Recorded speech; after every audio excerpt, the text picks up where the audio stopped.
Ashley. Hi, Aaron.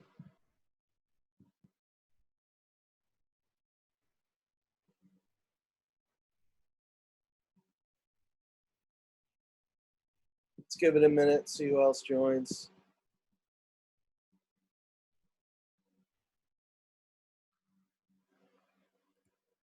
Hi, Ethan.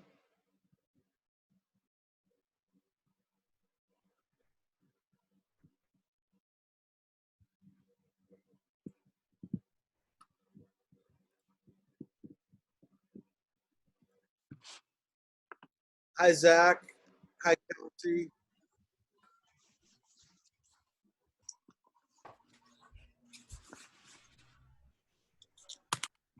So, how are you guys doing? Let's give it another minute, maybe. Um, I think what we'll do today is, work on generating story ideas because I figured that would be worthwhile. Um, Maybe while we give it another, or whether other people join or not, why don't I ask for you guys to look at the email I just sent you, go over it, and let me see if anyone has any thoughts, ideas, anything you want to share about it. I'm shutting off my fan. It's noisy.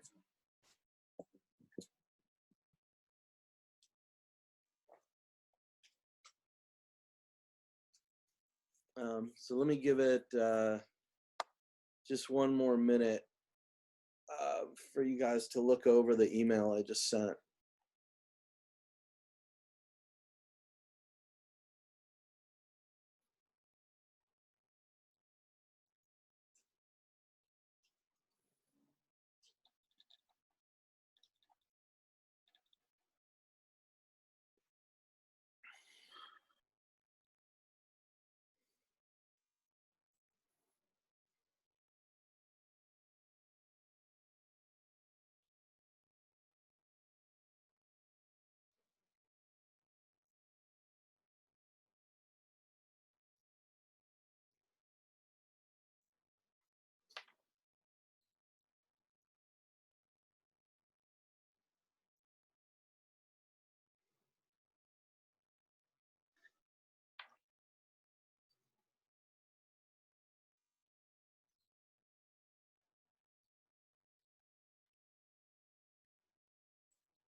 Okay, so some initial reaction. How many of you guys have heard of Burning Man before? Maybe use the, I can't see anybody's faces, so maybe use the electronic hand waving if you're familiar with it. Okay, so two of you have. Zach has, and Ethan has. Kelsey, Ashley, oh, Aaron has. Okay, so Kelsey and Ashley, you've never heard of, oh, Kelsey has. Ashley, have you heard of it? I think it's a festival, but I don't really know anything about it. Who feels like they're best equipped to explain what Burning Man is? Anyone want to speak up? I can do my best if nobody else wants to. Ashley, I guess I would say that it's kind of a arts festival that they do in the middle of, I want to say they do it in Death Valley every year. And so Zach, did you want to speak up or you just want to text? You said, oh, you've only ever heard of it. You never looked into it. Okay. So yeah, what it is it's like it's kind of an arts festival. It's, put on by artists. And then I guess in sort of assuming that all of us have a bit of the artist inside of us, or at least an appreciation for that, it's for the artists. And so they do it every August or so in Death Valley, I want to say. So it's in the middle of nowhere. and they basically, the festival becomes this like virtual city, and they have these incredibly, I mean, it started in like 1986, and it's gotten more and more elaborate with every year, to the point where it tends to be pretty breathtaking now, with these people who go out there with all kinds of equipment, and they create these installations, and they basically create a city for a few days, but a city built with art exhibits, in a way, of all different media and design. And so obviously, given COVID, they couldn't do it in person this year. So what they've done is they've created a virtual, Burning Man festival. And I guess that I should add that the title Burning Man comes from the idea that they build this enormous structure of a figure that then, at the culmination of the festival, they like light on fire. Thus you have Burning Man, and it sort of gives it this whole sort of paganistic, ritualistic climax to the whole thing. So what I'm suggesting is, does everybody get what I'm suggesting here? Which is that if you want, I mean, I don't want to discourage you in a way. I want to encourage you to maybe look into this and see if you want to create a blog post about it, or a story about it, about your virtual trip to Burning Man. On the other hand, I wouldn't discourage you from next week's assignment, which is to go out and, go for a walk and photograph some neighborhood or area that's been affected by COVID. Doesn't mean you need to get near people, doesn't mean you need to violate any of the shutdown order laws, but just go for a walk with your camera and explore a neighborhood. So I would say, obviously, getting out of the house and doing that, it's not a one-to-one thing of replacing it with going on a virtual tour on the internet, but I think they're both worthwhile things. So I wanted to offer you an opportunity, an option. Does anyone have questions about it?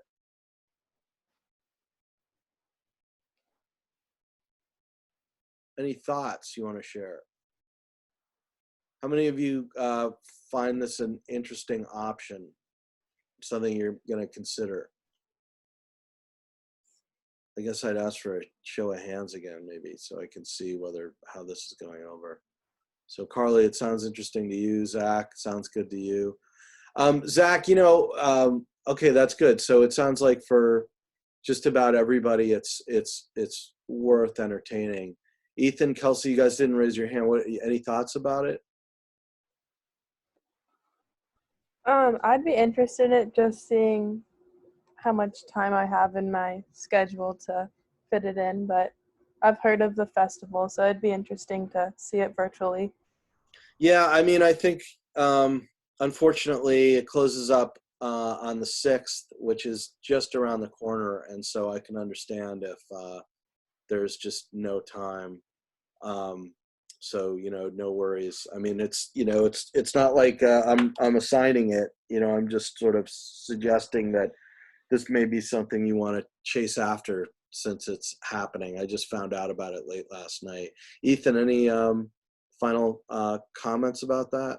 I think so what I'm understanding is that we have either the convergence relating to the UH COVID issue in our community, or the Burning Man, so we could do either one. No, I'm saying it's completely different. I'm saying that what's due in 2 weeks is an assignment, a photo essay assignment. So right. Okay.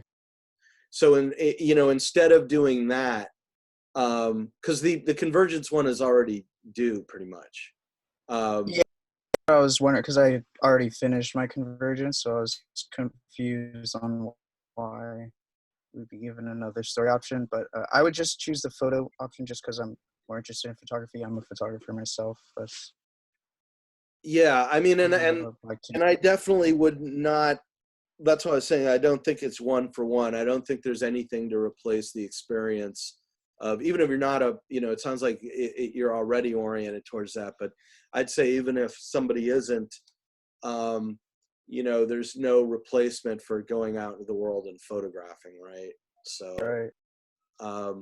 you know, but I did think this was kind of an interesting thing to do. And one of the things I am trying to emphasize this semester because of COVID is ways that, you know, people can use online resources to tell stories and work on aspects of this craft that, I mean, you know, I think I've made pretty clear that a lot of my entire emphasis with this class up until the pandemic hit was getting people out of the house and getting people out of their comfort zone.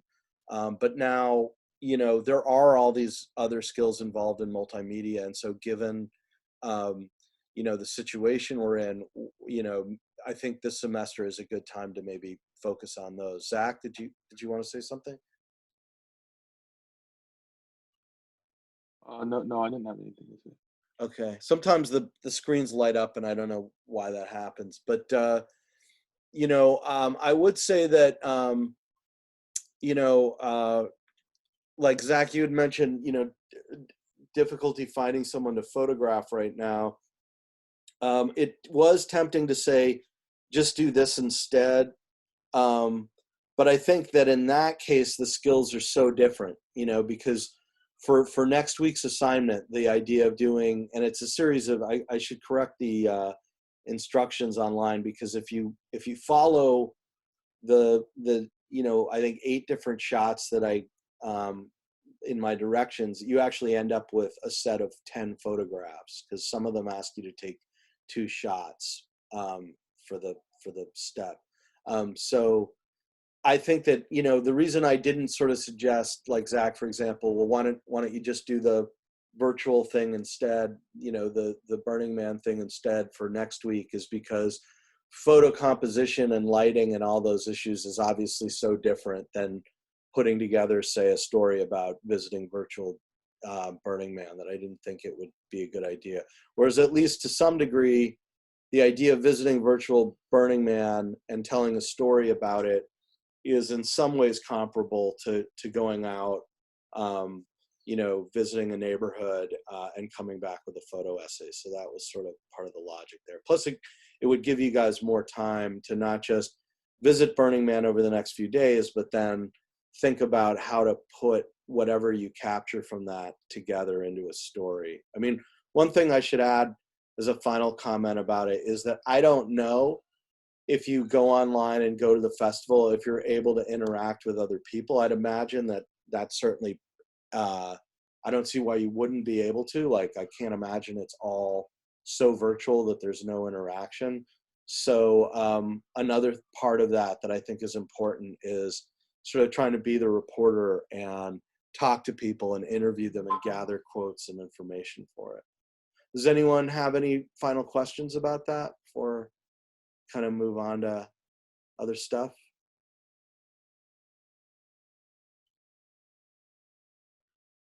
Doesn't look like it. Okay. So I have a couple of ideas. I was thinking what we do is focus on the idea of generating story ideas today. We can do this kind of an exercise at another point, but I thought it would be maybe a good focus for this morning. You know, the only thing that I would hesitate about is if anybody wants me to go over the basics of setting exposures for cameras, because that is something that's like first and foremost a focus for this week. Okay, so I mean, I would have made more of an emphasis on that and more Zoom time for that if we could sign out cameras, but we can't. So I have kind of built that into what you're seeing online for the assignment, but you know, it's not part of like what I'm gonna cover today. So okay, let's try and do this. I'm gonna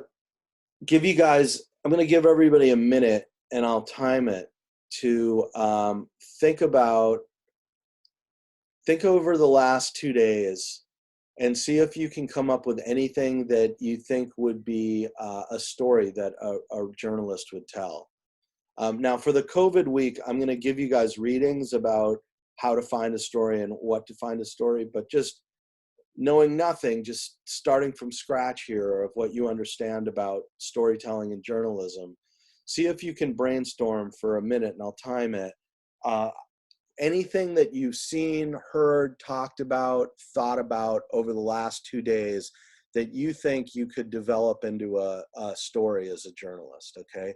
And once we've done 1 minute on that, we'll go to the next stage in this exercise. So right now, just brainstorm for a full minute, okay? And go. I'm setting the timer now.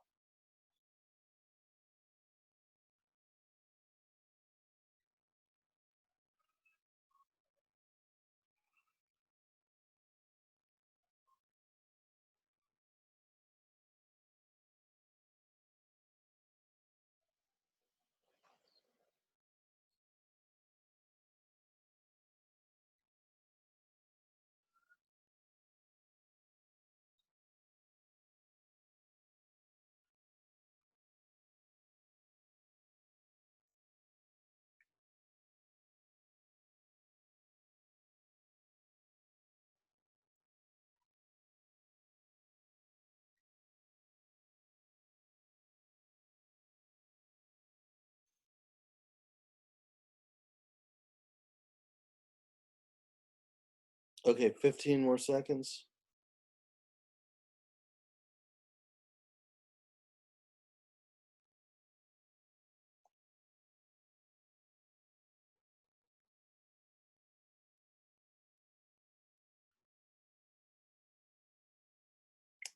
Okay, so now what I want to do is I'm going to create breakout rooms. And I guess I'll just do them randomly of I'm going to pair us up, and I'm going to say everybody do I'm going to give us all 5 minutes, and I'll broadcast warnings at given times. But what I want you guys to do is share some of your ideas and talk about your ideas with your partner. So out of 5 minutes, give one of you guys 2.5 minutes, and then I'll broadcast an announcement and flip it around and do 2.5 minutes for the other person. And what I want you guys to do is explain your ideas, kind of think out loud to your partner, and have your partner question you and help you develop these ideas. And then at 2.5 minutes, flip it around so it's the other person's turn to share ideas and talk about it. And then once we've all done this for 5 minutes, we'll go around and share our ideas with the group. Any questions about that? Nope. Okay. So I am creating groups into 3 rooms. And so I will pair up with someone. And for options, I'm going to say I'm going to automatically close the breakout rooms in 5 minutes. I'm going to set the timer for 60 seconds so that the countdown timer, so that'll tell you when there's a final minute left. Ready? And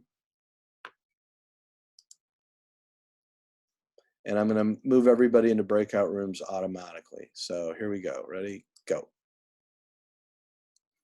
Okay, who am I with? Carly, looks like you and me. Do you want to start out, or are you feeling brave, or do you need me to do it?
Okay, how did that go?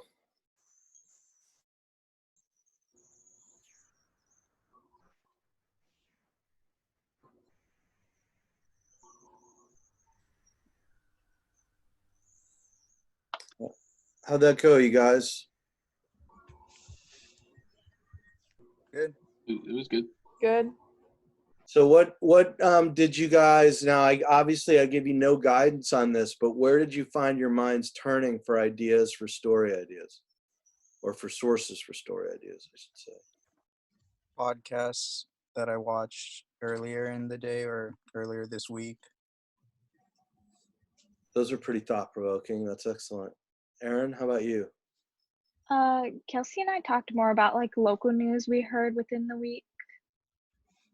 So you guys are drawing a lot on other news and then kind of internalizing it. Would you say that? Like thinking about Yeah, what it meant to you, what questions it raised for you?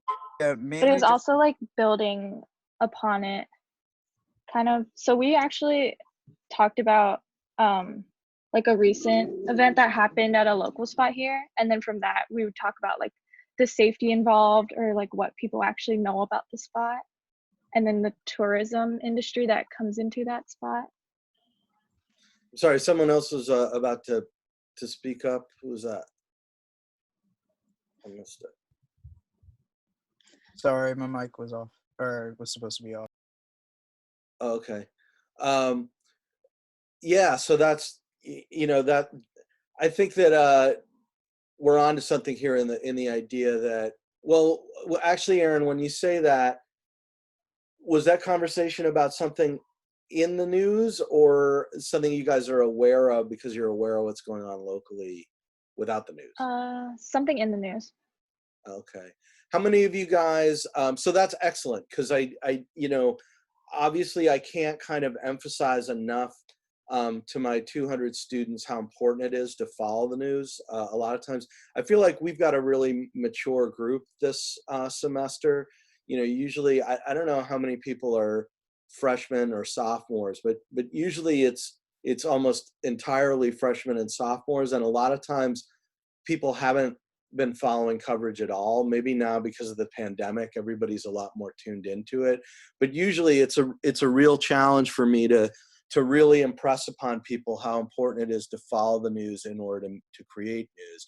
And it doesn't sound like with you guys, I've had to do that at all. You're already on it.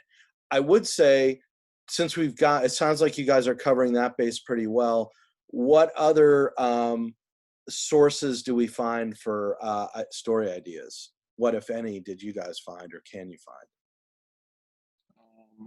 So when Ashley and I were talking, we kind of drew it from personal experience with industries that our families are in.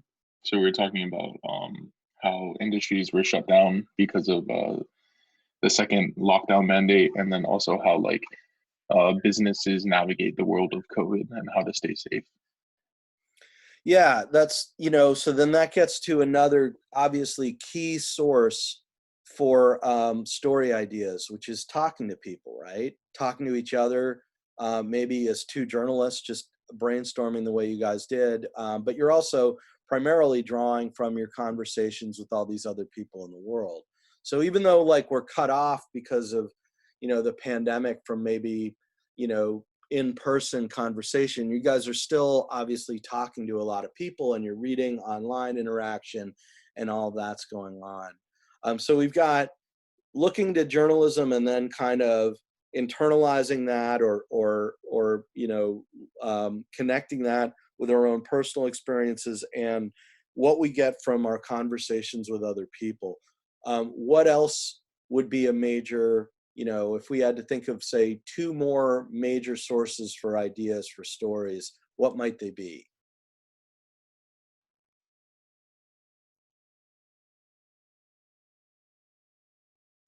I think maybe I've stumped you guys. Kelsey, you got any ideas? No. Ethan, were you about to say something? I don't. Maybe the people around us, like interviews. Yeah, although that I'd say we covered that with journalism and the news reporting and the talking to people. I would say. Sorry. Yeah, no worries. I mean, I picked on you, right? So you put you on the spot. Let's see. Are any of you guys being shy, or should I just throw a couple out there? Carly, you got any ideas? Not really. I've stumped you all, huh? All right, here's two ones, and I think you guys are gonna go, oh yeah, of course. One would be think about the stuff that is your passions or your interests. Okay. And in fact, here, let me share something with you guys, because I've got more than that.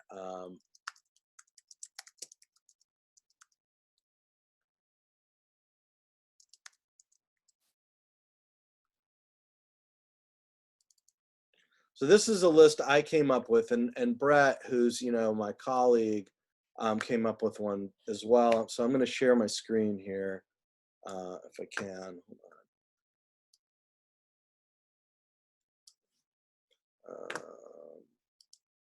Share screen. I did a tech support thing. I didn't know that UH's tech support is open 24/7. Did you guys know that now with COVID? Which is kind of cool.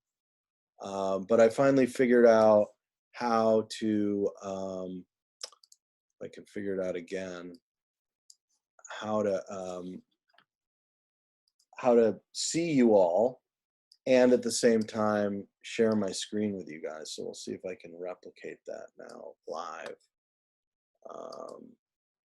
And yes, I can. So the two I was going to mention were just off the bat on a most simple level would be, so your passions or your interests, okay? So if you think about it, does anyone know why I would suggest that that's a great source for your story ideas, your passions or your interests? You won't get bored with it. Yeah, that's a good point. So like, whether that's like, what would be an example of somebody's passion or interest for you guys? Well, my example that where I grabbed my story was from a podcast, and the reason I was watching that podcast is because I'm really interested in skateboarding. And so if I wasn't interested in skateboarding, I wouldn't have been looking at these different media posts, coming up with these different questions for myself.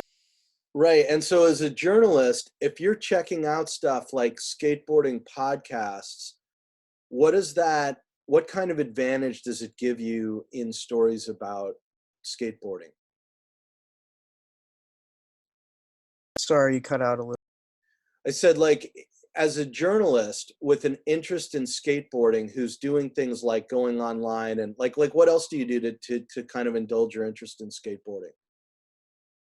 So what me and my partner talked about, my story was that these professional skateboarders, looking at their lives after their careers, kind of on the mental side, they kind of have a loss of identity because they lose their professional title. They don't have the strength, or they're not at an age where they can skate. So it really gets to them because they kind of lose who they are. You've been doing something your whole life, and then when it's finally time to give it up, you're kind of lost. And a lot of skateboarders kind of turn to a negative route like drugs or alcohol, that I've noticed not only in my community but also in the professional community. um, it just like made me want to look more into that aspect of life after. So you listen to podcasts and that was one of the places you got this idea, right? Do you, Yeah, they started talking about that topic. I'd imagine you also skate. Yeah. So you do it yourself, which means you go to skate stores, right? Right. I'm pretty connected. Yeah. Yeah, and then you go to you probably listen to music or whatever that's shared with that, and you interact with other skaters, right? Yeah. Can Daily basis. you for the COVID assignment, for example, do you think you would be able to do something with that, like how COVID has affected a skate park or that community? Oh, definitely. Yeah, I have more than enough people that have so much to say about it, because we already have spots that are hidden that are skate parks, but they're DIY, so they're made by us. That some parks I've had a hand in creating, and it's unknown, like the locations are unknown to the government. So we're still out there skateboarding. So do you want to do that for yours? Yeah, For yeah, your, that's what I was gonna try to. yeah, that'll be awesome. Do you have like a digital camera, or are you just operating with your phone? My DSLR got a lot of water damage, but I have friends who I could borrow from. Yeah, that'd be great. Cause have you worked a lot with exposures and stuff? Film and digital. Okay, so cool. So you're just building on what you already know. Okay, that's great. Um, so let me ask one of you guys from listening to this, what does his interest as a journalist, what does Ethan's interest in skateboarding give him an advantage to do as a journalist that, like, say if I wanted to do a skateboarding story, I would not have that advantage? He already knows a lot about it. Yeah, and what does he know that, like, say I wouldn't know? He's Yeah. like insider knowledge. Yeah, stuff that probably hasn't appeared elsewhere in the media yet, right? So he can break news.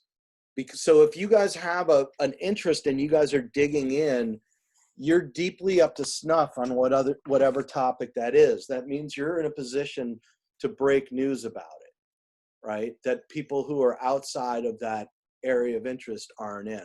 That's why that's top on my list of sources for story ideas. You guys got it? So here's another one. How many of you can relate to this as maybe a potential source for story ideas? If it's pissing you off, it's probably pissing other people off too. Has anyone, can anyone think of an idea for a story that, so Ethan, you're clapping. What do you have an example for us? No, I'll let another classmate share. Sure. Does anyone else have one that's something that's pissing? There's got to be stuff in the fall of 2020 that's pissing somebody off here that they think might be a good idea for a story. I can kind of think of one thing Yeah. that also ties into like interests and passions, or like my interests. Uh-huh. So the fact that like professional sports players are getting the top priority of like PPE and like testing and all that, but like the rest of us are Don't still care. struggling with it. Yeah. Which is a But that, broader issue, right? Maybe how would you expand that if it's not just about sports people? What's the bigger picture complaint there? maybe how it ties to like class and like the economy almost, of who has more money can afford to get better, I guess, testing and all that. That's right. Yeah, I think so.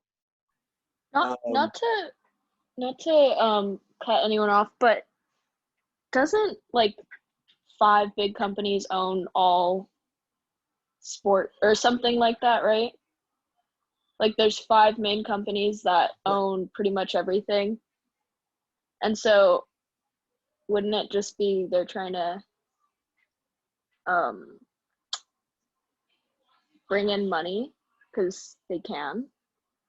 Does anyone know what I'm talking about? Like how there's the 5 main companies that own a lot of things, like, or no? I'm Never waiting. mind. Never mind. I mean, no, actually, not at all. I mean, I think that that wouldn't surprise me, and that really underscores another thing about the inequity of our whole system. I mean, that what you're getting at is how structurally this is kind of built in. It's like there are walls up. These are sort of hard facts. So something like that can really go to, and if we were to go beyond that with, as I was sort of posing to Aaron, is like, can we get beyond just the difference between the NFL star and us to a broader point? What I was trying to get at was, do we have, is it kind of everywhere in terms of class, this problem of whatever? And so to that point, Ashley, when you point out there are like 5 sports companies or 5 companies that maybe dominate all athletics, which really wouldn't surprise me, it does raise a broader question. If we're talking about the class inequity with COVID, how many other structures like that, of that kind of monopolistic system are a problem here, right? So, okay, does anyone else have if it's pissing you off, it's probably pissing other people off example?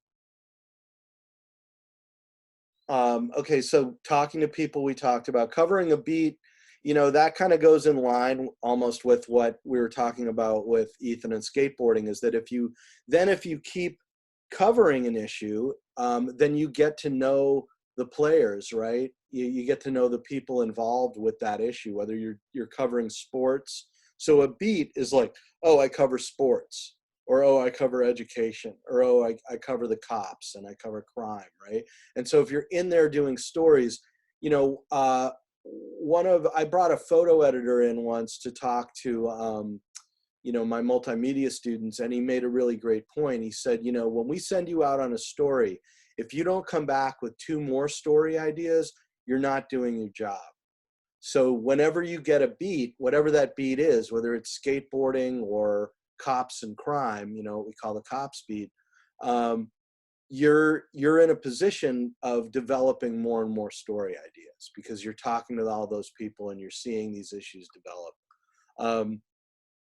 And then this was the second one. So remember I had said, I have 2 that I was going to suggest to you off the bat. The first was interest. The second was looking around, right? So funky shops, construction sites for new stuff going up, renovations. I mean, now with COVID, obviously, if I send you guys out and I say, take photographs of an area, a neighborhood, Ethan's going to go to a place where skateboarders are getting together and photograph the impacts of COVID, as you look at that, you're going to you hopefully will see ideas for more stories beyond just what you went out and photographed that day.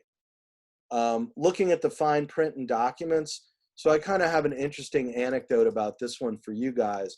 The first time I took a reporting class, which was way back 100 years ago, like 1997, it was in New York City, and my professor handed us all, I mean, it was a massive thing. It was like, 500 pages long. It was the budget for New York City's annual budget. And he said, look through it and find a story idea. Well, the first page I opened up to, this is again, the budget for New York City. The first thing I opened up to and stared down at the page said, Congo Gorilla Forest, $350 million.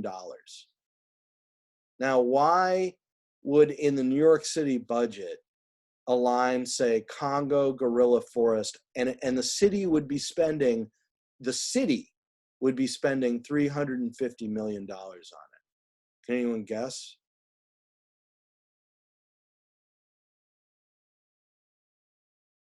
You guys are blank. It was for the, what, go ahead. I don't know. It was for the Bronx Zoo. It was the Congo Gorilla Forest for the Bronx Zoo. So it just shows that if you go through documents, you can find, and I ended up doing like my first magazine story because I saw that in the document. And then this is an old list I came up with. So the idea of phone books and classifieds, I mean, obviously bulletin boards, phone books and classifieds, there's all the like Craigslist and Marketplace on Facebook and all versions of that, right? So, okay, those are my list of ideas. Let me go around now and see, based on this exercise, what you guys came up with. So, Aaron, what were you referring to when you first said, your ideas about what the conversation you had? What are your ideas? Oh, what Kelsey and I were talking about? Yeah.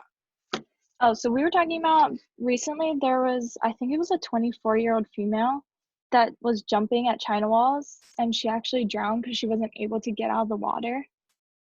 And so from that, we just talked about like the safety precautions that should come with local spots like that, and knowing the swells, because it's typical that like in the South during this time of year, there's more, like the waves are bigger there, so more surfers go, but that's kind of like, if people don't pay attention to that, then it becomes a big safety hazard. And so we could talk about knowing the swells and the times of year and stuff like that. Then we could also talk, like interview locals on their take of it, and also like officials on their understanding of what happens at these places. And then we could also talk about, because there's more and more tourists showing up at this spot, so like we could interview tourists of how they're finding the spot and just stuff like that. So there are more and more tourists showing up recently? Yeah. So does that mean we're having tourists flood into, that tourists are coming in these days? I'm really not sure. But you then guys that are- also brought up, like, is it illegal to be there because there's no sand? but you also have to be in the water at the same time. So like people are finding that as almost like a scapegoat to get away with like the new at home orders and like not being on beaches. Yeah, I mean, so there's yet another idea. That's a second one. Where is China Wall, by the way? It's more in Hawaii Kai. Oh, okay, I didn't even know about it. Like in the ocean or not by the harbor, right? Not by the. It's a little past the harbor to the right. It's more by like Portlock, where the houses go along the basically the edge. And so there's a spot where it comes to like a dead end, and then if you go down that, you can walk down to like the actual rocks, and then from there you can jump into the water, and then you literally climb back up the rocks to get back up. So like if you go past Island Cafe and the Safeway and all that up that little finger, it's up that way. Yeah, kind of. When you get to like the elementary school at that intersection by Coco Marina, and then you turn right. Uh-huh. It's like, do you know where Dog the Bounty Hunter's house is?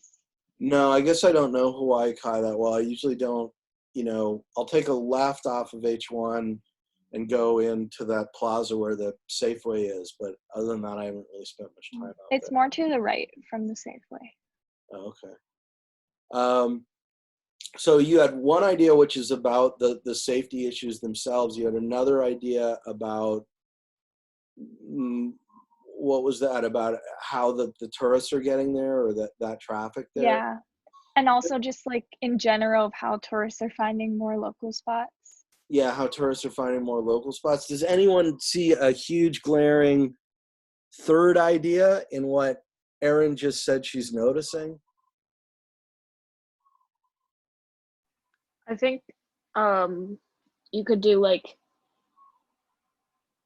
how to fix the safety problem, because I live in Hawaii Kai. I go to China Walls almost every day, and I've had to call the fire department many, many times because people are drowning. I've had to save many people, and all they have is a little life ring up there, but yet they know like it's a really popular spot. So I think if you could come up with like ideas for how they could make it more safe, or like put lifeguards up or something, that would be a really good idea too.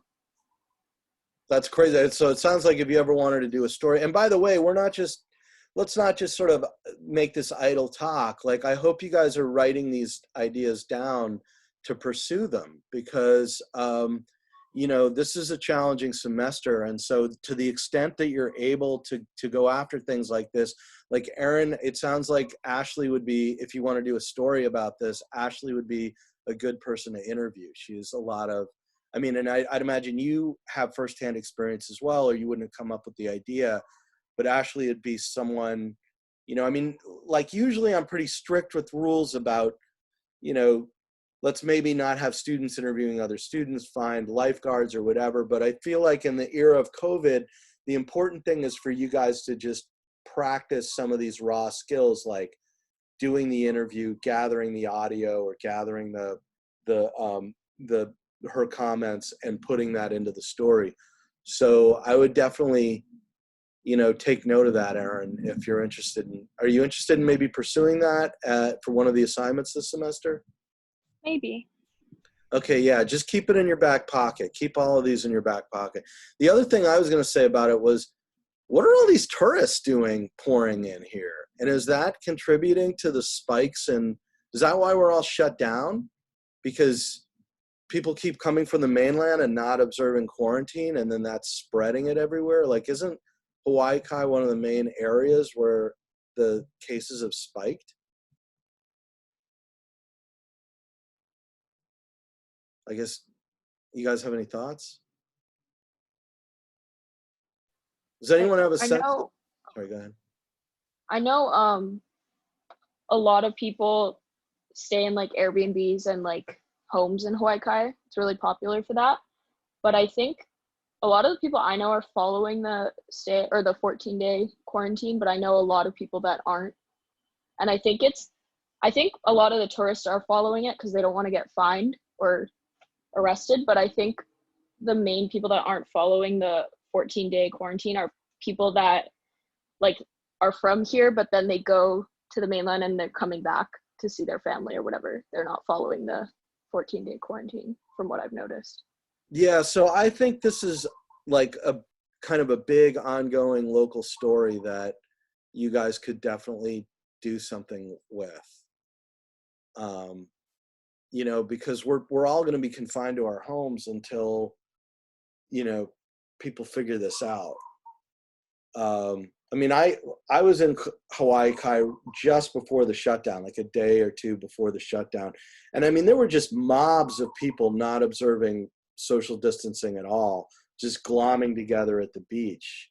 I mean, it just looked like, you know, a complete like petri dish. So yeah, there's a lot going on with that. Kelsey, I know, so you and Aaron talked. Yeah. Do you have, did you come up with different ideas or did you guys sort of share those? That was kind of like our mutual, she covered kind of everything we both said. Do you have any interest in pursuing any of those? I actually didn't know about this topic until she shared it with me, but I thought it was very interesting. And like, I agree that's becoming way more like a tourist spot there, which I feel like the safety of it, tourists shouldn't be going there if they don't know what they're doing. So I don't know. Yeah. At the very least, it may be, I mean, maintaining safety like we're talking about, Kelsey or Aaron, that may be a spot you want to go visit for the COVID assignment, do the 17th. You know, go out there and photograph it. And, you know, the comment about COVID and that may be, well, you know, there may be shutdowns or whatever, but this is certainly still a popular spot. I mean, is it, Aaron? I mean, I haven't been there recently since the shutdown, so I'm not too sure. Yeah. Well, either way, either it's crowded, in which case it sort of shows that lack of impact of the shutdown, or it's empty, in which case, you know, there's been an impact.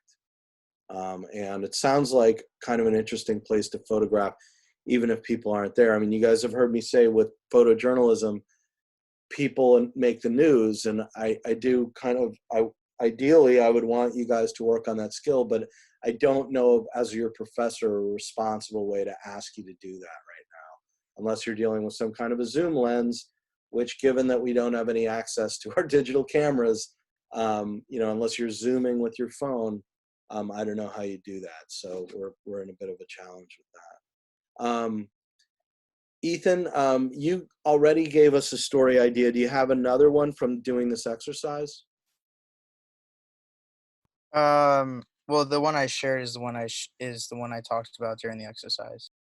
Okay. Yeah. Did you have anything to add, or are you good? Well, I know there's a bunch of other stories that could stem off of life after professional skateboarding or skateboarding during a pandemic. You know, I could, so I don't really have anything else to add or any other questions. I mean, I'll tell you something about, you know, my experience when I got started as a journalist in journalism school, which is that suddenly it became clear that if I wanted to actually make something out of my education in it, I was going to have, you know, what we call clips, which means published stories. And by the way, regarding this whole issue that came up the first day with Kaleo, I'm working on that, and looks like I'm making progress in finding something, because I don't think that's fair that you guys aren't able to identify yourself with Kaleo. But I think what we may do, if that doesn't work out with Kaleo, is that you identify yourself with another publication we have. You know, if Kaleo doesn't want your content and isn't going to help you all out, then we'll just go with something that as journalism instructors we produce ourselves, which is called Hoa Oahu, which is basically another university publication. But we'll see where that goes. But anyway, I was going to say that, you know, I discovered I would need clips, and which means published stories, if I was going to be able to get my first job. And my first reaction was, oh my God, this is so scary. And then I started writing down ideas like Ethan, for your example, I would write down what happens to skateboarders after their day in the sun.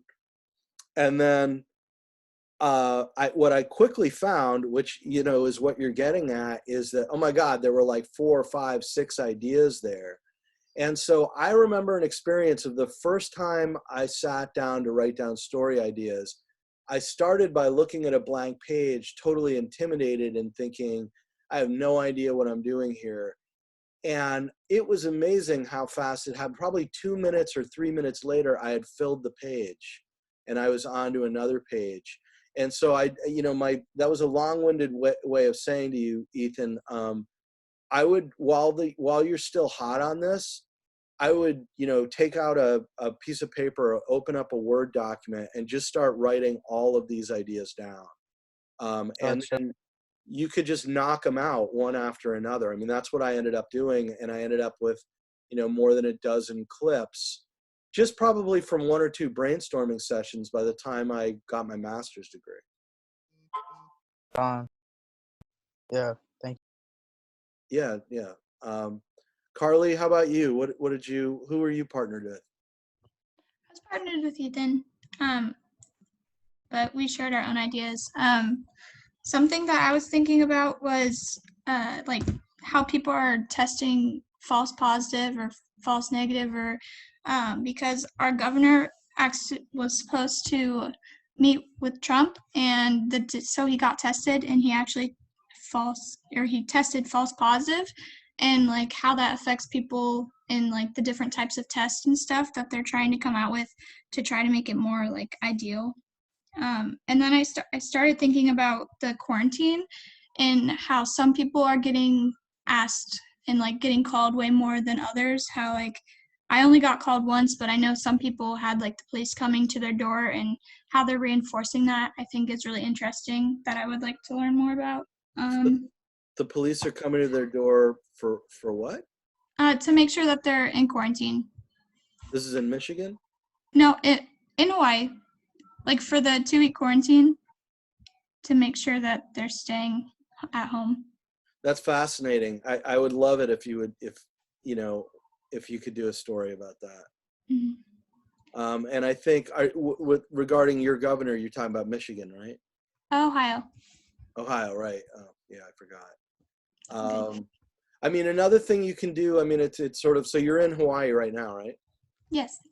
But that's like such an interesting battleground state. I would definitely, if you do want to do the kind of brainstorming I'm suggesting, I would definitely be thinking about what kind of craziness is going to be happening in Ohio over the next couple months, and who you could talk to about it for stories. Because you guys are about to live through, like, God, let's just pray we come out okay on the other end of this. But you guys are about to live through one of the most dramatic, probably the most dramatic 3 months any of us, including me, have ever lived through. And that's saying a lot, given, 9/11 and everything else that's, Katrina and everything else that's happened over the years. So I would definitely be thinking ahead, because, and I'd be fastening my seatbelts, because we're about to go as a country on a hell of a roller coaster between now and November and after. You have so those I heard you say 2 really excellent ideas, right? Like, how could you sum them up? Just how the testing are affecting people, the different types of tests, and then like the strictness of quarantine, I guess. Yeah, around the those enforcement. Yeah. Do you have any others off the bat?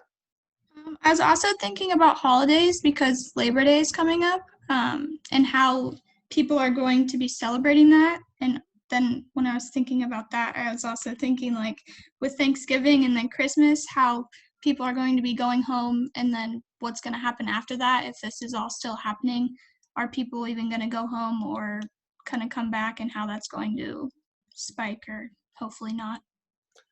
So if you wanted to get a if you wanted to get the Labor Day assignment, I mean the COVID assignment due September 17th out of the way, Carly, you could do, if you could find a safe way to capture Labor Day, I think that would be a great idea. Okay. Thank you. Yeah. Ashley, how about you? My idea was the charter boat industry. So my dad's in the charter boat industry, and they just shut it down for the second time with this whole new stay-at-home order. So like how like tourism affects it, and like each individual captain, maybe I could go around asking the other captains at the harbor and stuff. Yeah, I mean, wow, you know, you are, so listen, Ashley, just to give you a little bit of background here. So I've been at UH now since 2016. So this is my 5th year. And every year I've asked students to do stories about the marina communities. And every year it kind of like hasn't really happened.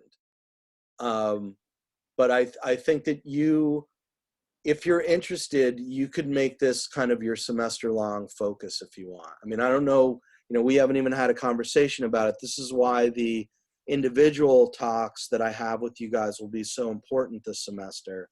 But, you know, so I don't know what all else, you know, you're really passionate about or connected to, but you could easily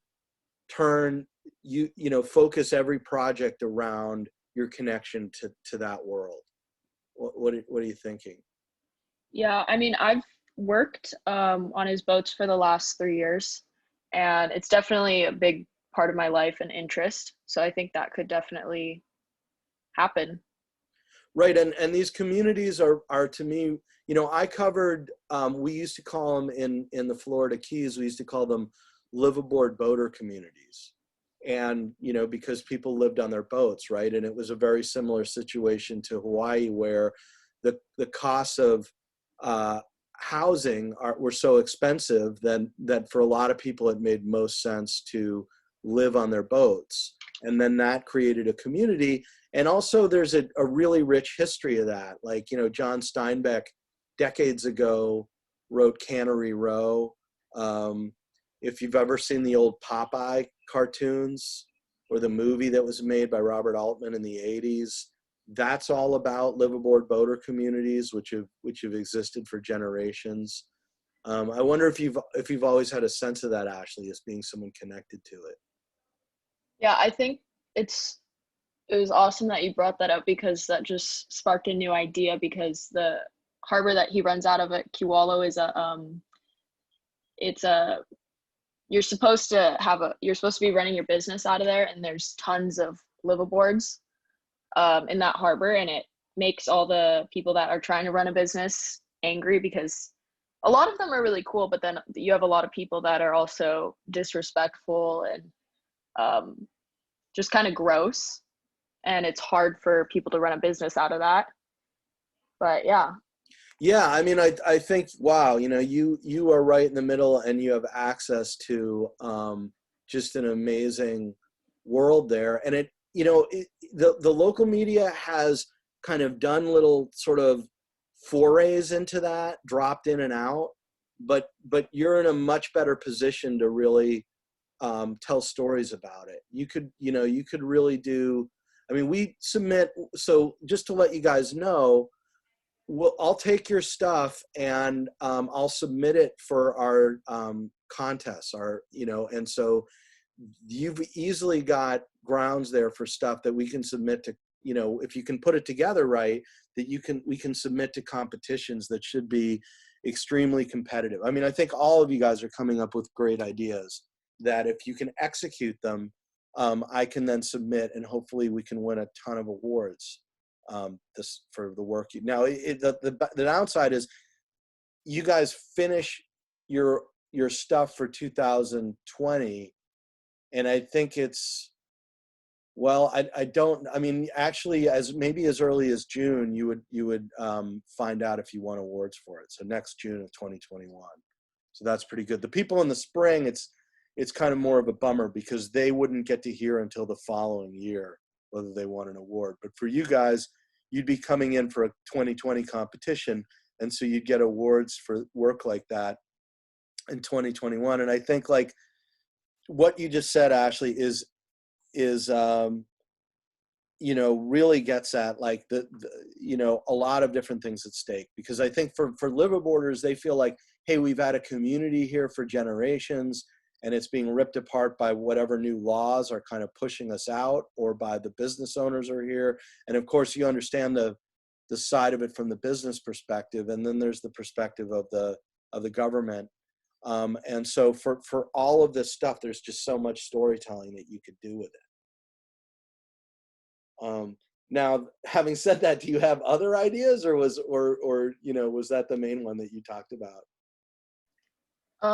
There's also, well, going off, you mean like within the charter industry or completely separate? Well, I meant separate, but why? Was there something you wanted to say about the charter industry? There's one other like small section I would be really interested in too, is the parking, because they shut down the surfers parking lot at Kewalo. So now like there's hundreds of people parking in the boat parking lot, and so I surf at Kewalo a lot, but I also work. So it takes me like 45 minutes to find parking. So I think that could be an interesting thing. Like, is it fair that they're shutting the surfing parking lot down and taking away customer parking? Yeah, it sounds like you're plugged into more than one community here pretty well. So yeah, I would say, you know, and then that almost kind of answers my second question about, did you have other story ideas? Do you have any others beyond that?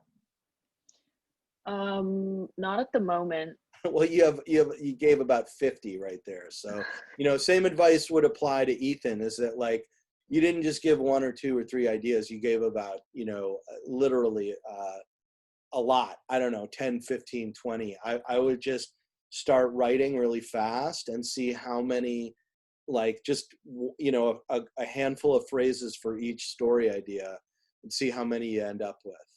While, you know, strike while you're hot kind of thing. Zach, how about you? Yeah, so going off of like the business side of things, I was thinking about doing stuff with the auto recycler and like auto world, because I have experience in that. And I was just kind of thinking about, in current times, how do they navigate staying open and staying safe for their customers and themselves.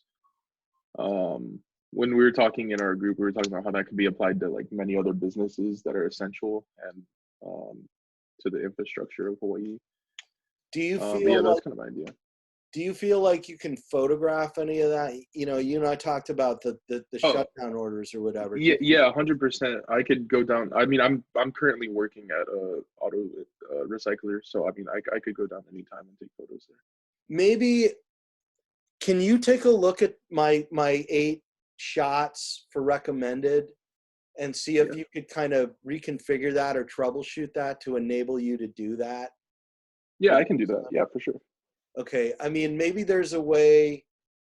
I mean, I do think that like a lot of this assignment was about specifically the skill of capturing a person, but maybe there's a way for us to, if that's the issue, maybe there's a way to reconfigure it to be about framing. Okay. So yeah, you want to, can I just ask you to think about it? And you know what, if you can come up with a plan that you're comfortable with and you feel like enables you to work on the skills that I'm getting at this week, which are, I think are pretty clear from the week 2 description, you don't even need to clear it with me, just go for it. Okay, that sounds good. Okay. So we've been here, I mean, this has been a great session. We've been here for an hour and 15 minutes, which is more than really I would expect for anyone to stick around with me on Zoom. You know, I guess there's two things.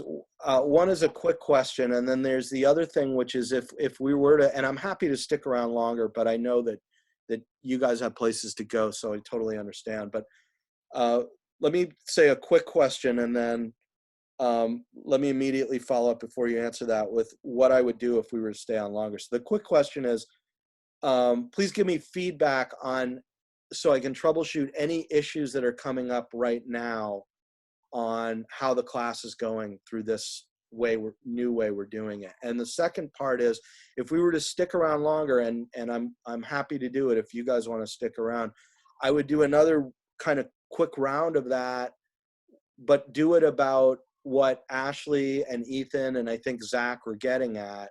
Maybe I could just talk to Kelsey and Aaron, if you guys want to stick around, about like what happened today was that Ethan, Ashley, and Zach all had ideas about things that they can follow without kind of endangering themselves for the rest of the semester, right? And my question is, for you, Aaron, and you, Kelsey, is there a circle you could follow, like a group of people, something that wouldn't, expose you, going out, with the pandemic, but that you'd be able to keep going back to for stories over and over? But let's tackle the first part of this first. Feedback on something I could do better, things you'd like me to change about the class right now to make this work for you.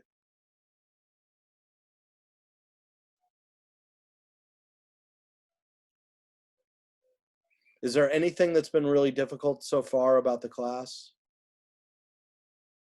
I know it's like a lot of instructions, and that can be very dense and confusing. Okay. If you have any of that, this is the first time I'm doing, an asynchronous Zoom session class. So if you have anything like that, but you're feeling a little bit hesitant about saying it kind of in a Zoom session, can you please email me about that? Because if I don't have the feedback, I don't know what to change or how to change it or how well any of this is working. Okay. And secondly, yeah, thanks, Zach. Secondly, I would just say that for Aaron and Kelsey, for the rest of you guys, if it'd be helpful maybe to weigh in here and listen to these folks if they want to brainstorm. But do either of you guys have any ideas about following some group, doing it that way?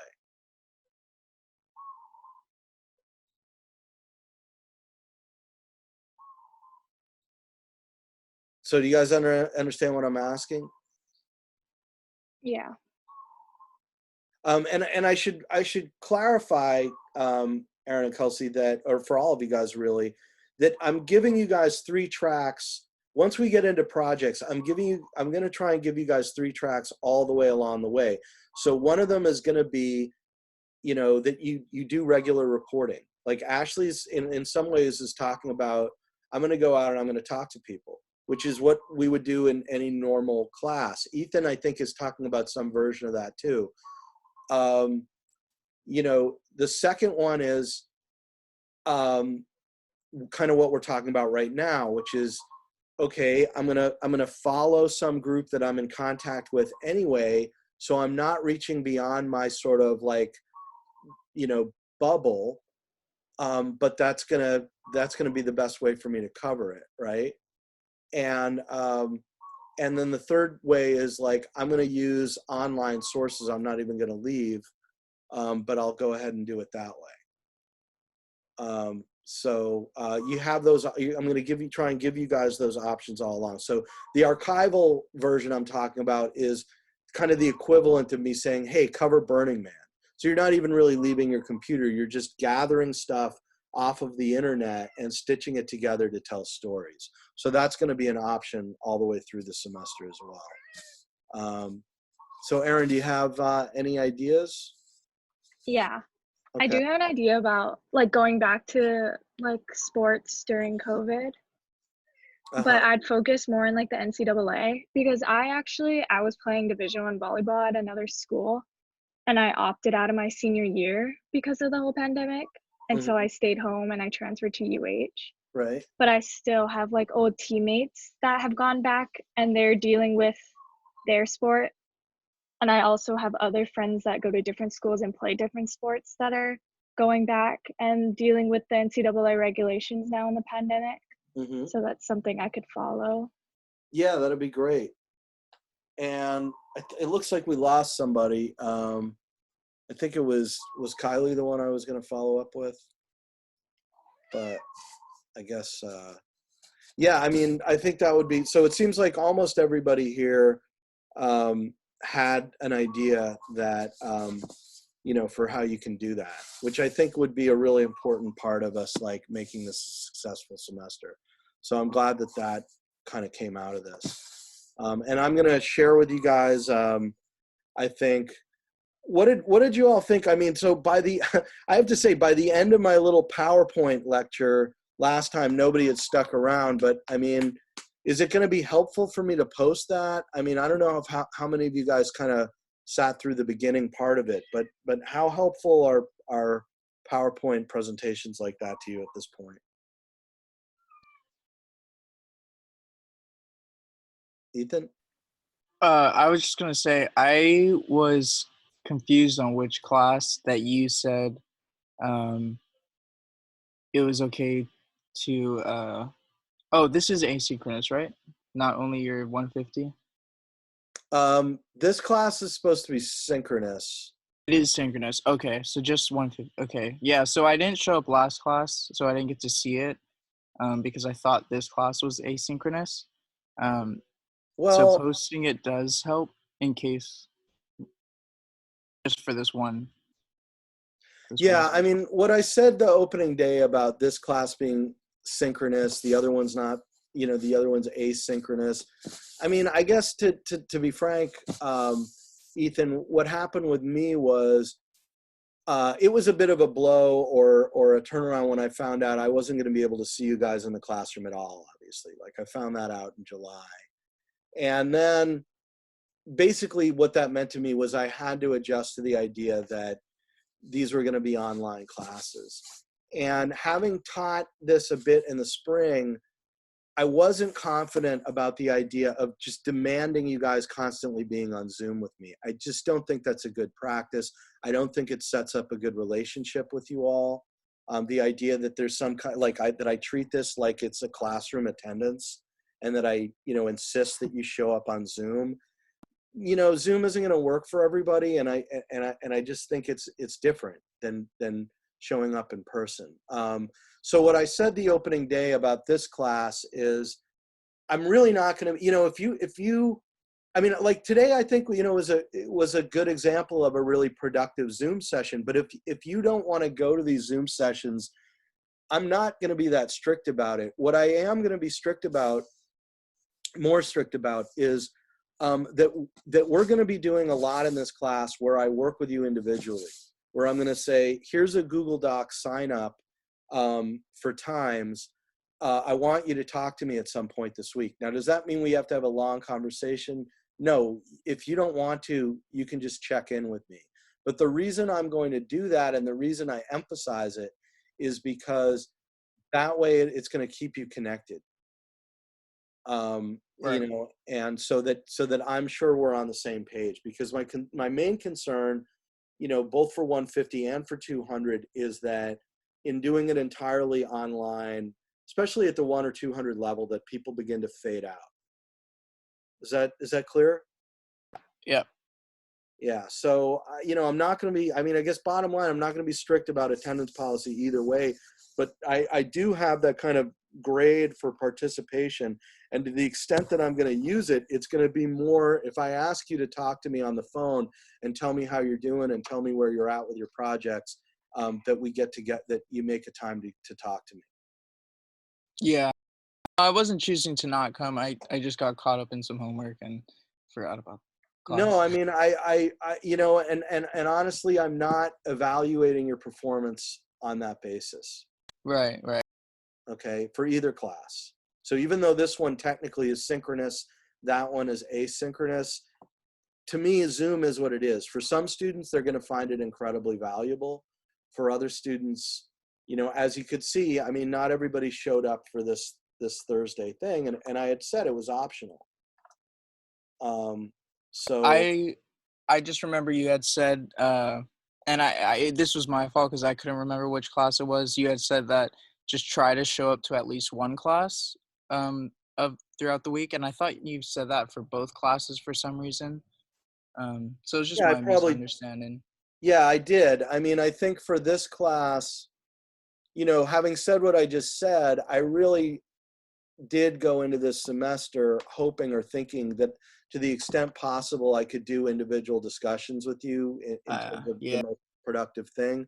But as it's turning out, the first few weeks, you know, I have to look at how I handle next week, and I'll send you guys an email, you know, really soon. But you know, for at least the first few weeks, doing group sessions made the most sense. Actually, now that I'm thinking about it, I feel like now that we're getting more into project-oriented stuff, um, I think I'll send out an email by tomorrow saying, hey, here's a Google Doc. Please sign up for a time to talk to me.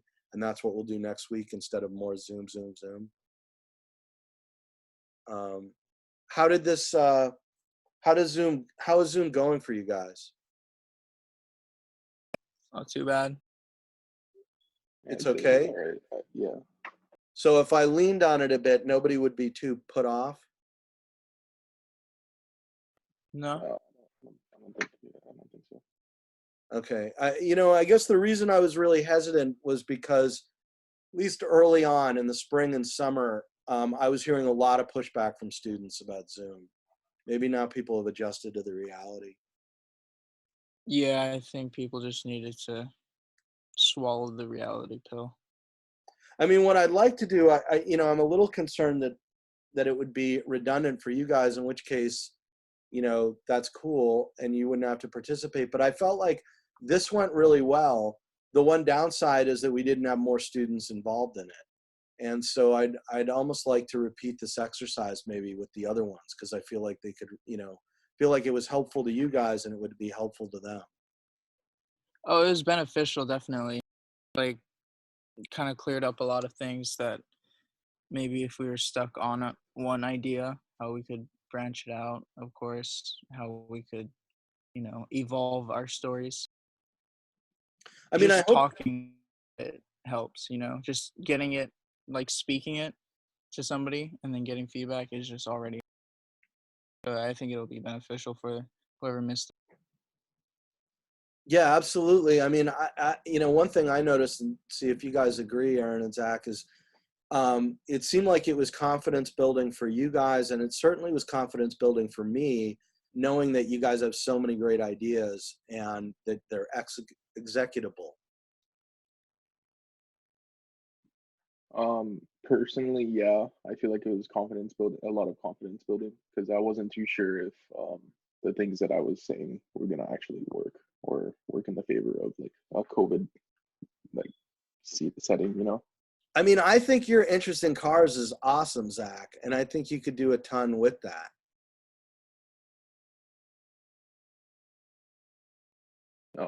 Yeah, I mean, yeah, I think I could realistically do a lot with it. Um, Do people race here at all? Do they do any kind of competitions? Is there any kind of culture around that? there is, but it's illegal, so I'm not too into that. There are drag races and stuff in Campbell sometimes, but There's no way I could entice you or beg you to cover. I mean, I've been, you know, again, going back, I've been asking students to cover street racing. I think Fast and the Furious came out the first year I ever taught multimedia journalism, which was like 2010 or something like that. And I knew what was going on, and so I would beg my students to cover street racing. Any chance? It's like the crowd. It's just an uncomfortable, like, yeah, You So don't want to is- put anybody off the wrong way. You mean And with us, cameras or with? cameras, questions, it's just like it sounds super cliche and stupid. You know, it's illegal what they're doing, and they don't want too many people.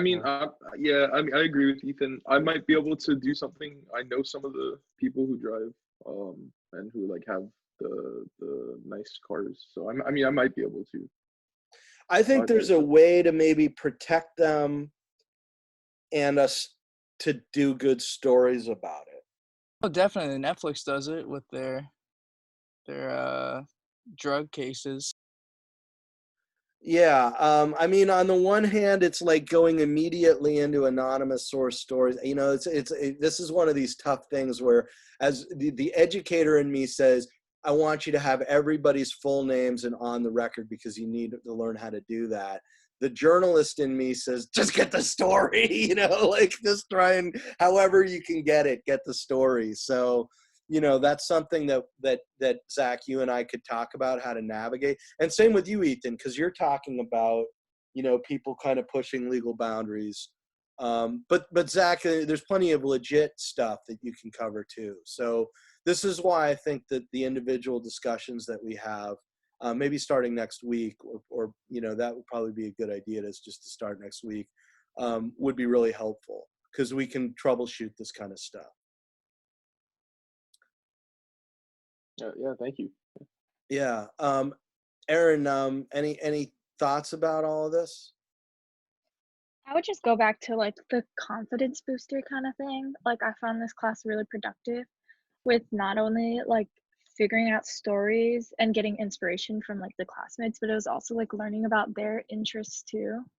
I think we have a cool variety of like passions within our class, or at least the small group we had today. Yeah, I mean, and I bet you anything that, you know, for whatever reason, I think people saw the optional and they were like, that's me, you know, but I think that if anything, if we expanded it, we'd find that with just about everybody in this community we have now, they're all going to have great ideas. I mean, like, I think I told you guys, Nina Arroyo comes from a family where everybody in her immediate household is a professional boxer. And they live in Stockton, California, which is like one of the original homes of boxing in the country. Like there was a famous movie made about boxing in the 70s out of Stockton. And it's true with, you know, every student I think that there is here. So I'm going to post this recording and encourage them all to watch it. I do think it was a great session. And I don't know if you guys are communicating with your classmates, but, you know, maybe tell them about it too. Okay, anything else before we wrap up? Any final thoughts?